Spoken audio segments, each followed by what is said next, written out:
Hi అండి. మీరేదైనా పని చేయాలనుకుంటున్నా, లేదంటే గోల్డ్ కొనుక్కోవాలనుకుంటున్నా, ల్యాండ్ కొనుక్కోవాలనుకుంటున్నా, లేదంటే ఒక పెద్ద ఇన్వెస్ట్‌మెంట్ పెట్టాలి అనుకుంటున్నప్పుడు, ఏదైనా ఒక కాస్ట్‌లీ వస్తువు తీసుకోవాలి అని అనుకుంటున్నప్పుడు, ఏదైనా ఒక ఇంపార్టెంట్ పని చేయాలి అని అనుకుంటున్నప్పుడు ఎవ్వరికీ చెప్పకండి. సైలెంట్‌గా చేసేయండి.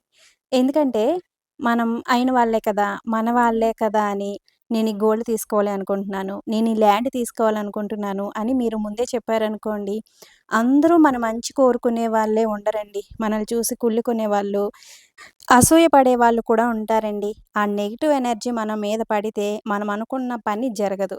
ఇది మీలో ఎంతమంది ఎక్స్‌పీరియన్స్ చేశారు అనేది కింద కామెంట్ చేసి చెప్పండి. నేనైతే చాలా సార్లు ఎక్స్‌పీరియన్స్ చేశాను.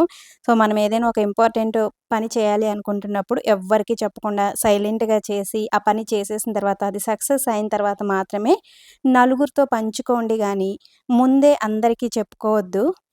నేనిక్కడ మీతో మాట్లాడుతూ మటన్ చింతచిగురు కర్రీ అయితే ప్రిపేర్ చేశాను. మీలో ఎంతమందికి ఈ కర్రీ అంటే ఇష్టం? మాకైతే చాలా చాలా ఇష్టం. వీడియో నచ్చితే లైక్ ఇచ్చి వెళ్ళడం అస్సలు మర్చిపోవద్దండి. Thanks for watching.